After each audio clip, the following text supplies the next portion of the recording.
सोचो एक लड़की तुमसे नंबर मांगे और अगले ही दिन तुम्हारी लाइफ घुमा दे एक डेडली हाइस्ट और हाई स्पीड चेज में, और जो लड़की तुम्हें पसंद आई थी वही तुम्हारी सबसे बड़ी दुश्मन निकले। क्या होगा जब प्यार और धोखे के बीच एक आर्मर ट्रक में जान और पैशन का खेल चले। स्टोरी शुरू होती है ट्रेविस से, एक यंग लड़का जो नया नया गार्डियन आर्मर सर्विस में ट्रक ड्राइवर बनता है। बैंक से कैश पिकअप करते वक्त उसकी मुलाकात होती है एक खूबसूरत क्लाइंट जूही से। जूही उससे पेन मांगती है और एक छोटा सा नोट देती है। ट्रेविस घबरा जाता है और सोचता है ये रॉबरी है, गन तक निकाल लेता है, लेकिन नोट पढ़कर पता चलता है कि जूही ने सिर्फ अपना नंबर दिया है। ट्रेविस की तो निकल ही गई, पर बात यहीं नहीं रुकती। दोनों उसी रात डेट पर जाते हैं और वीकेंड्स के साथ गुजारते हैं। ट्रेविस को यकीन ही नहीं होता कि ऐसी लड़की उसमें इंटरेस्टेड है। अगले दिन हम मिलते हैं रसल से, एक एक्सपीरियंस ड्राइवर जो गार्डियन में काम करता है और अपनी वाइफ नेटली के साथ 25th एनिवर्सरी मना रहा होता है। रसल थक चुका है क्रेजी शिफ्ट से और प्रॉमिस करता है कि ये 6 महीने में जॉब छोड़ देगा, लेकिन ऑफिस पहुंचते ही उसे गुस्सा आता है क्योंकि बॉस ने उसे लॉन्ग रूट दिया है। और भी शौक तब मिलता है जब उसका पार्टनर बनाया जाता है ट्रेविस, जो हमेशा लेट आता है और हर बात में केयरलेस लगता है। रसल को ट्रेविस बिल्कुल पसंद नहीं था,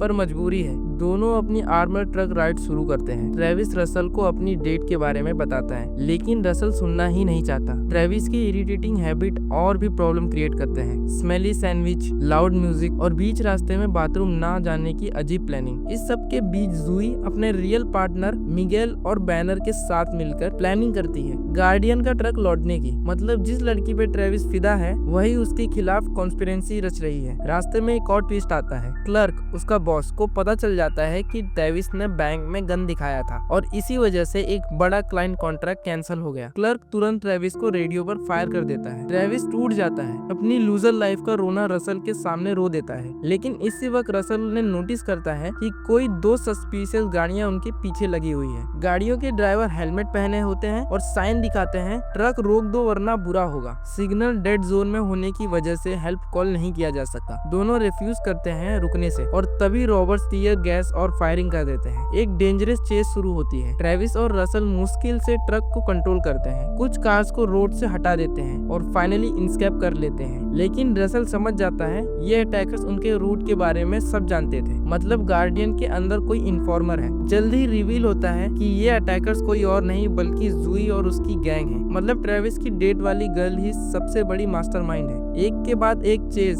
फायरिंग और माइंड गेम्स होते हैं। मिगेल ट्रक पर चढ़ जाता है, रसल और उसकी फाइट होती है। डाई पैक से गाड़ियां उड़ाई जाती है और सिचुएशन और भी इंटेंस होती है। एक वक्त पर रसल और ट्रेविस कैप्चर हो जाते हैं और जूही सब सच रिवील कर देती है। ट्रेविस ने अपनी डेट पर सब इंफॉर्मेशन उसे खुद ही दे दी थी। ट्रेविस गिल्ट में डूब जाता है। रसल गुस्से से पागल हो जाता है। जूही के मोटिव भी समझ आते हैं। उसके फादर एक कसिनो में काम करते थे और एक एक्सीडेंट के वक्त अपनी जान देकर गार्ड्स को बचाया था, लेकिन कसिनो ने उसकी डेथ को उसका फॉल्ट बोल दिया और फैमिली को कुछ भी कंपनसेशन नहीं दिया। तभी से जूही का मिशन था कसिनो का पैसा लौटाना। यही हाइस्ट उसके लिए पर्सनल है। कसिनो रॉबरी के टाइम जूही रसल और ट्रेविस को मजबूर करके अपने साथ रखती है। सस्पेंस ये है कि नेटली, रसल की वाइफ, भी इसी मेंस में फंस जाती है। कसिनो के अंदर काफी क्लोज कॉल के बाद जूही प्लान एग्जीक्यूट कर लेती है और पैसा ट्रक में लोड करवा लेती है, लेकिन जैसे ही लगता है सब हो गया, उसके खिलाफ खड़े हो जाते हैं उसी के पार्टनर्स मिगेल और बैनर। आखिरी एक्ट एक फुल लोन वॉर बन जाता है। Explosions, gun fight, truck chase, betrayal, सब कुछ होता है। जूही अपनी जान रिस्क में डालकर लड़ती है, ट्रेविस और रसल अपनी वाइफ्स और अपनी इज्जत के लिए। फाइनली रसल और नेटली बच जाते हैं। बैनर और मिगेल अपनी ग्रीड के चक्कर में खत्म हो जाते हैं और जूही एक प्राइवेट प्लेन से निकल जाती है। एंड में पुलिस सबको इनोसेंट मानती है और रसल फाइनली रिटायर करके अपनी वाइफ के साथ शांति भरी लाइफ शुरू करता है। ट्रेविस पुलिस एकेडमी ज्वाइन करता है, लेकिन दिल से वो अभी भी जूही के साथ कनेक्टेड है। और जब एक दिन जूही का असली नंबर उसके सामने आता है, वो सब छोड़कर उसके पास चला जाता है। मतलब इस डेडली हाइस्ट और धोखे के बाद भी ट्रेविस अपना हार्ट फॉलो करता है, चाहे उसके सामने एक क्रिमिनल ही क्यों ना हो।